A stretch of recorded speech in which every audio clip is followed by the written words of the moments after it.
nagalak ang Panginoong Hesus. Pagkatapos yung bumalik ang 72, nagalak ho ang Panginoong Hesus. Ganito ang nilalaman. Nang oras ding yun, si Jesus ay napuspos ng galak ng Espiritu Santo at sinabi niya, "Pinasasalamatan kita, Ama, Panginoon ng langit at lupa, sapagkat inilihim mo sa marurunong at pantas ang mga bagay na ito at inihayag mo sa mga taong ang kalobay tulad ng sa bata. O Ama, sapagkat gayon ang ikinalulugod mo. Ibinigay sa akin ng aking Ama ang lahat ng bagay. Walang nakakakilala sa Ama kundi sa Anak kundi ang Ama. At walang nakakakilala sa Ama kundi ang Anak. At yaong marapating pagpahayagan ng Anak." Humarap si Jesus sa mga alagad at sinabi, sa di naririnig ng iba, "Mapalad kayo sapagkat nakita ninyo ang inyong nakikita ngayon.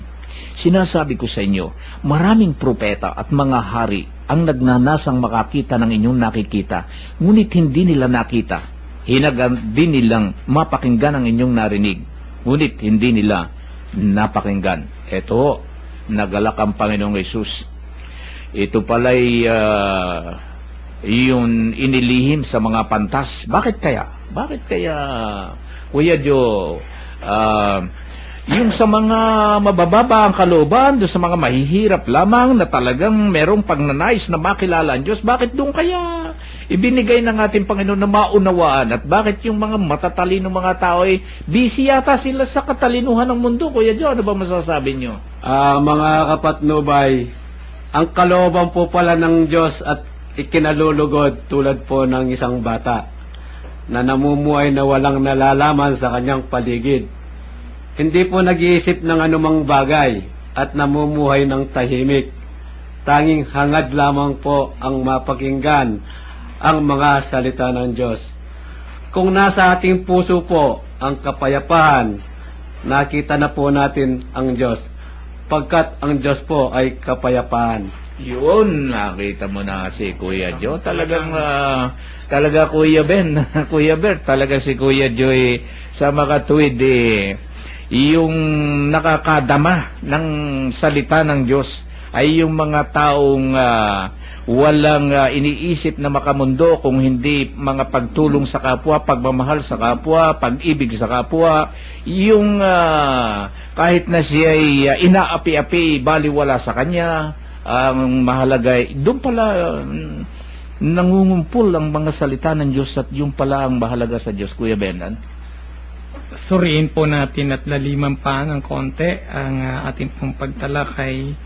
Tatlong bagay yung aking gustong makita dito at marahil sa sharing po natin ay malaman ng ating mga tagapakinig yung kahalagahan ng tatlong bagay. Una na sa unang bahagi, sa tatlong bagay sa unang bahagi po ay bakit kaya kinakailangan ilihim sa mga pantas? Kailangan masagot natin yan at matatalino.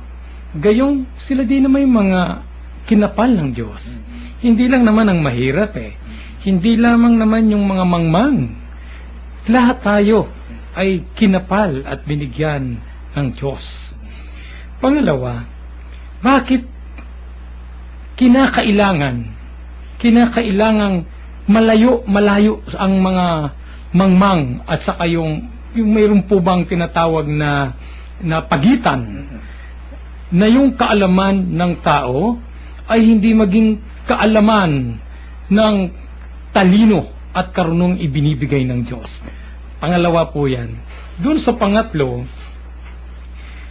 para po bang yung ibinigay ng Diyos sa tao na kakayanan ay hindi dapat lahat alam mo Hindi dapat mo malaman lahat ng bagay na kagustuhan niya at nagaganap sa iyong kapaligiran.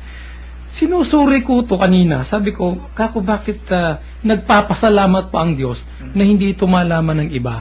Gayon ang ninanais ng Diyos ay malaman nga lahat ng bagay tungkol sa Kanya At nag-i-evangelize nga siya Bakit po kaya? Una, nung po nga aking ito ay pinag-aaralan noong mga kapanahunan na tayo nasa seminar pa lang, may lumutang dito.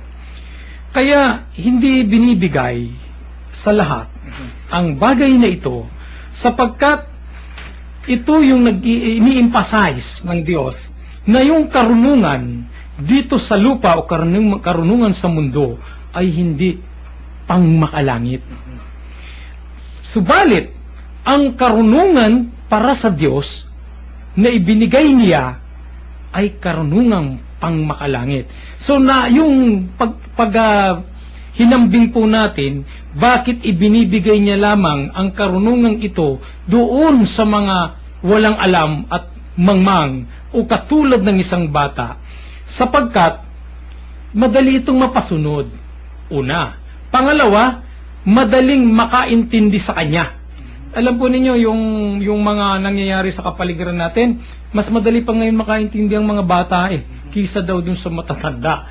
Pero sa totoo, hindi ito yung pinaka-lalim na gustong ipahatid. Ang kailangan lang po dito, yung kababaang loob, pananampalataya, at yung katatagan natin na pagkapit sa Diyos. Yung ang gustong maipakita ng Panginoon sa mga bagay na ito. Sabi niya, ibinigay sa akin ng aking ama ang lahat ng bagay, walang nakakakilala sa anak kundi ang ama. Ito po sa ating pangkaraniwan na buhay sa pamilya, walang makapagsasabi ng ugali ng isang anak, kundi ang isang ama o isang magulang. Gayon din naman ang isang anak, walang makapagsasabi sa ugali ng kanyang ama, kundi yung anak. At dito tayo nagkakaunawaan. Sa spirituality, ang isang ama at ang isang anak, kapag magkasama, sila'y nagkakaintindihan. Napakaganda po ng takbo ng pamilya. At kapag sila'y nagkakaunawaan sa isa't isa, napakaganda ng nangyayari sa kanilang tahanan. Doon naman po sa pangatlo, humarap si Jesus sa mga lagad at sinabi, di naririnig ng iba. Mapalad kayo sapagkat nakita ninyo ang inyong nakikita ngayon. Sa panahon na ito, napakarami talagang nagnanais makita ang Panginoon. Madama ang Panginoon. Tatlo po yan Makita, madama at maranasan. Kung titingnan po natin, bakit po ba ang Diyos po ba madamot? Para hindi siya makita, madama at maranasan? Madamot po ba?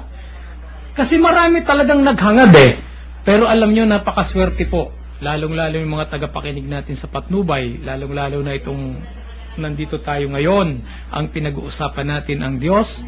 Ako'y nakatitiyak. Nakikita natin ang Diyos sa ating kalipunan, sa ating sarili. Nakikita natin ang isa't isa. Nararamdaman natin ang Diyos sa pamamagitan ng pagbabahaginan at nararanasan natin ang kanyang presensya sa pamamagitan ng pagtalakay na katulad nito. Sa ating po mga tagapakinig, sa inyong pakikinig, mga minamahal naming mga kapatid dito sa Patnubay, nakatitiyak kami sa inyong pagsusubaybay, sa inyong pakikinig sa radyo, nakatitiyak po tayo na tayo ay nakakakita ng liwanag sa pamamagitan nito. Nararanasan natin ang presensya ng Diyos at siya po ay nararamdaman natin sa mga oras na ito. Yun po ang paliwanag ng ating kapatid na si Kuya Ben. Totoo po yan. Alam po ninyo, dito sa tinunghayan natin yung kagalakan ng ating Panginoon Sos. Mayroon sinabi si Kuya Ben kanina na tungkol sa katalinuhan. Na tunghayan natin sa Bible yan, Kuya Ben, na ang katalinuhan ng tao ay kamangmangan sa Diyos. Kamangmangan sa karya ng Diyos. Kamangmangan sa karya ng Diyos. At dito'y yung kagalakan na nasa puso ng ating Panginoon nung kanyang kapanahunan na yon, alam niyang napakarami mga matatalino na may mga propeta pa nga na mga matatalino. Pero bakit nga ito'y inilihim dito sa mga pantas na ito, itong hiwaga ng ating Panginoon tungkol sa kanyang mga aral ng Kuya Bert? Bakit kaya inilihim dito sa mga pantas na ito? Alam mo kuya, katulad lamang ngayon, maraming mga daluhasang magagaling na abogado. No? Hindi naman lahat. Pero karamihan ng magagaling na abogado, kailangan ng ebidensya.